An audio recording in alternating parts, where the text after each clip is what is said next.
Let's return to This Week in America. Here's your host, Rick Bratton. Welcome back, everybody, coast to coast. This Week in America. The book, The United States of America, The Most Successful Nation and People of All by Tom Shipley, Jr., provides facts and details that explain the reasons why the U.S. has surpassed all other nations in economic success, its free market, how it was born, when it was born, and what government did to sustain it. Tom has a Bachelor of Science degree in electrical engineering with honors from Virginia Polytechnic Institute, an accomplished business career, vice president of marketing, national sales manager, application engineer. Since 1977, owner and president of Machine Tool Sales Company in Birmingham, Michigan, a prolific writer and author, widely published by the trade press, several books including a cookbook with his wife and the book Why Government Can Never Fix a Down Economy. He's a Navy veteran. Now, while at GE, Tom worked on the Foundation for Computers and Automation of Machines. Tom Shipley, Jr., author of The United States of America, The Most Successful Nation and People of All, is our guest on This Week in America. Tom, welcome to the program. It's great to have you with us. Thank you. Thank you. What a career that you've had, and at 95, still going strong and writing new chapters in this amazing life that you've had. Let's talk about the book, which is so fascinating on a number of levels, The United States of America, The Most Successful Nation and People of All. What was the inspiration to write this book, which had to require a lot of research to put together? What was the inspiration for writing this? Well, I had written a book, Why Government Can Never Fix a Down Economy, yes. And I had covered some of the stuff, and then I had written a couple of the United States free market system, different from all others, and another little pamphlet, Did You Know the Fed Has Been Stealing Your Money? And then one day I was reading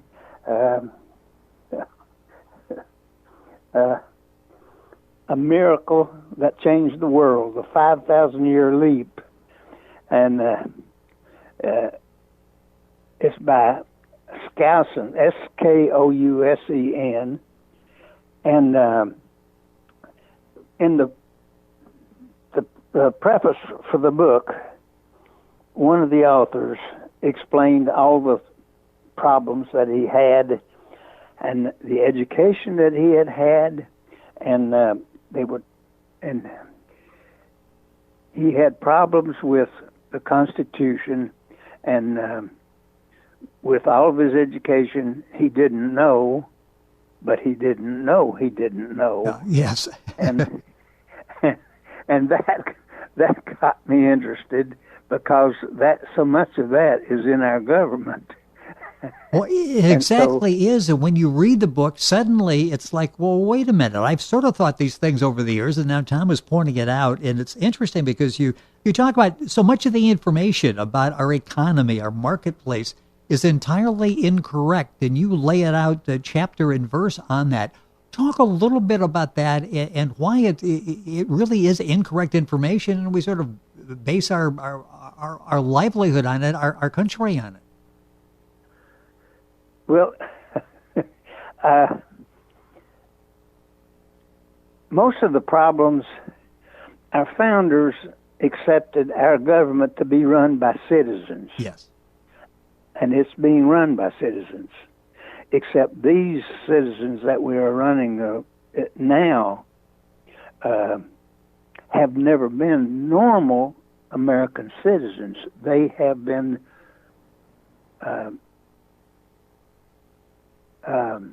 politicians, career politicians.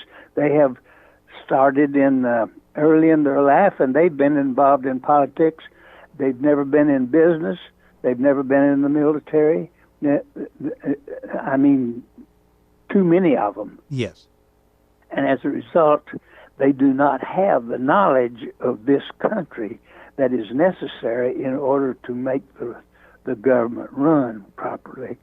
And so that's where we are now. And we, the people of these United States, have to realize that the first question that we have to ask every aspirant for a government work is, what's your background? And if they can't give you an illustration of the fact that they were a normal American citizen and that they had some successes, then they should be disregarded as aspirants and look for somebody else. And that, I think, is where we're beginning to go, and I think that's how we got our President Trump. Well, the book we're talking about is The United States of America, the Most Successful Nation and People of All by Tom Shipley, Jr. The book is available at Amazon, available also at Stratton Press in their bookstore. And when you read that, you realize that the knowledge these people bring to our government is crucial, isn't it, in being able to solve problems, not from some theoretical sense, but from actually knowledge in these particular areas we're dealing with. Yes, the government people that run our country, they know how to run the government, but the difficulty is they do not have the knowledge and the experience necessary to run it properly. They run it well, but they don't run it properly, and so as a result, we have the downturn we had in 2008, 2009, and we keep having troubles and troubles and troubles. You know, people go to school, spend a lot of money in school to get educated in fields that are vital to our government. What role is education playing in properly arming our citizens with the knowledge and the education necessary to function? Well, you can't learn about business in school. You learn all the things that are necessary to enter business properly, but you have to do business in order to understand how business works, because if you've never been in business, you don't understand the natural restraints that are there to keep you from doing something wrong. Yes. Profit and loss, and competition, and most people don't realize it, but our people start at the low end, just like I did, and then as you learn and know, and you move up a little bit, and then you move up a little bit, and then you move up a little bit, and some of the best ones become rich, and then we pick on them because they have money. Yes, they are the ones who are hiring us and giving us our money. Yes. That's addressed in the book, The United States of America, the Most Successful Nation and People of All by Tom Shipley, Jr., our guest on the program. How about the role of media? Do we get an accurate sense of what's happening in the country, in government, from what we're seeing and reading in the media? No, we do not. The media does not. The media goes for readership. And bad news makes good readership. And we know more about the bad things of this country than we do about the good. And this country has been the best for the world of any other nation on the face of the earth. And people always say, are we smarter than everybody else? The answer is no. This country is made of people who are originated from all the other nations on the face of the earth. So we are no smarter than they are, but we have freedoms that the rest of the world doesn't have. We have had them since our founders initiated this country and began it and formed it, and we have freedoms even today after 8 years of Obama's work. We still have the more freedoms in this country than the nations of almost all the rest of the world. The book is... And that is what makes us different. Well, yeah, and you go back to 1620 and the Mayflower, the Pilgrims, the freedom for people, the free market, and you tell that story so well in the book, The United States of America, the most successful nation and people of all. Do we still obviously hold that title? I would believe that everybody still looks up, I believe, to people here in the U.S. Are we in danger of losing that?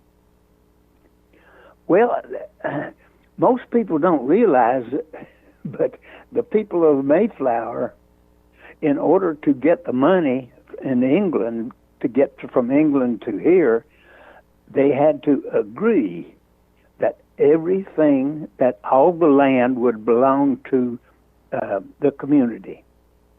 And everything that was raised on the land would belong to the community, and it would be distributed equally to all. And that's the way they were able to agree to that. They got the money in order to come. Well, within about 3 years after as around 1620, within about 3 years, it became obvious that wasn't working, because the people who were working the hardest to do the most were getting the same thing as everybody else, even those who didn't work at all. Everybody got the same. And there was dissatisfaction. And finally, William Bradford, the governor, said, we got to do better than this. And so he redistributed the land to everybody, and they got an equal portion. And anything that they raised on that land was theirs.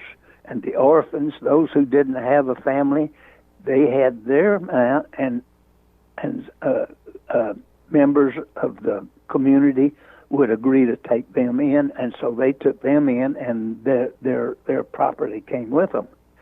And everybody shared, and then they began to prosper, and they did well, and they began to trade with the Indians and so forth, with extra stuff with it, and they began to prosper. And that was the introduction of the free market.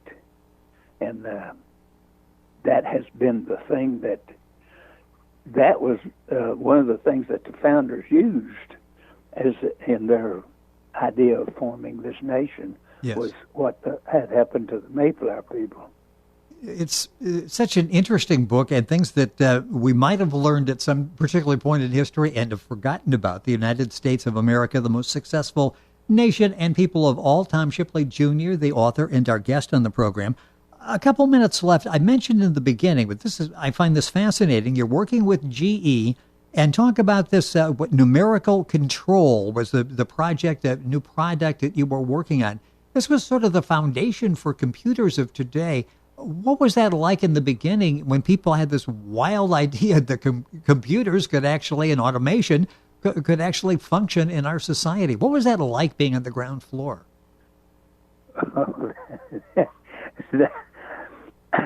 Well, they asked me to go to Waynesboro, Virginia, and helped.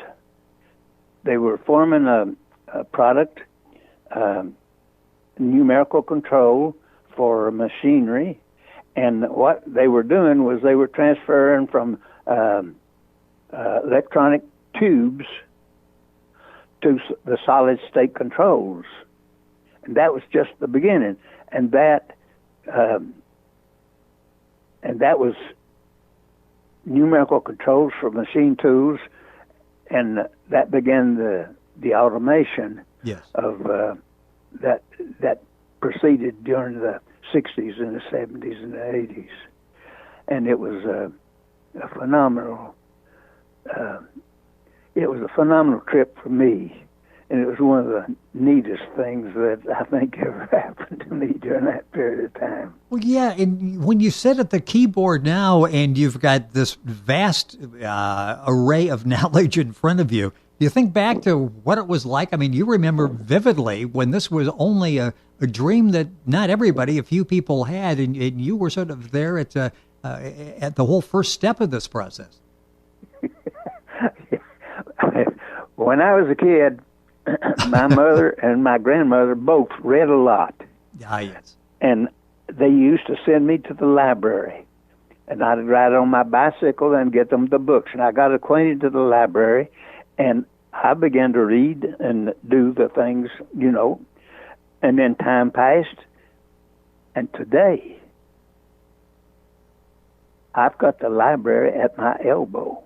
Yep. That whole library is in my living room and by my computer, and all I have to do to go to the library, I had to find a book, I had to find the pages, but now I just ask, what is? Yes. And then you've got choices for answers, too. It's not just one in many cases. You've got a whole variety of choices that you have and information that you're able to receive. It's like going to the library. You don't have to ride the bicycle there anymore, do you? It's all right there in your room, all ready for you. I mean, that's just that's so amazing. I got off the track here, but a part of Tom, and I took this resume and broke it down into about 30 seconds of important key features, but has done so much and started as most people do, the college education, the military, entry-level job, all the way up to owning his own company for a number of years. I got about a minute or so left. What kind of reaction are you getting from the book, and are you working on something else? You've written a number of articles and books already. Are you working on something else? Well,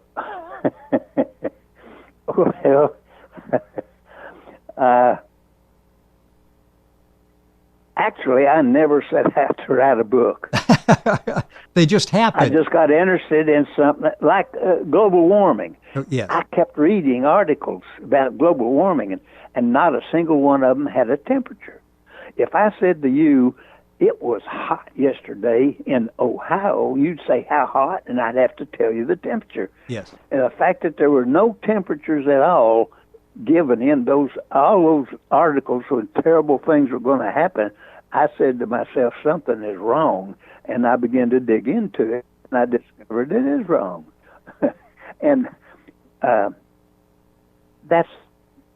began to keep records and notes. Yes. That sort of thing.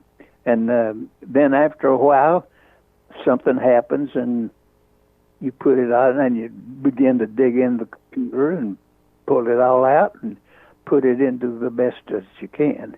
And then it becomes a book. And that's amazing how that starts. It's not this grand idea. It's sort of an evolutionary process when you get for these ideas that suddenly appear in book form. And the latest from Tom Shipley Jr., our guest on the program, is The United States of America, the most successful nation and people of all. Tom, it's really been a pleasure to have you with us on the program. Thank you so much for joining us. Continued success with the writing, whether you want to or not. But the books, it sounds like you're always thinking, so there's always the possibility of more books there. Thank you for joining us on the program today. It's been a pleasure. Thank you, sir. Thank you for asking. I loved it. Well, it was a lot of fun, and we had a chance to get some of your wisdom from all the years that you were able to share with us in the past 20 minutes. It's been our pleasure. Tom Shipley Jr., the book, by the way, available at Amazon, at StrattonPress.com in the bookstore. And the book is The United States of America, the most successful nation and people of all. Tom Shipley Jr., our guest on the program This Week in America. And we're back after these messages. You're listening to This Week in America with Rick Bratton. More after this.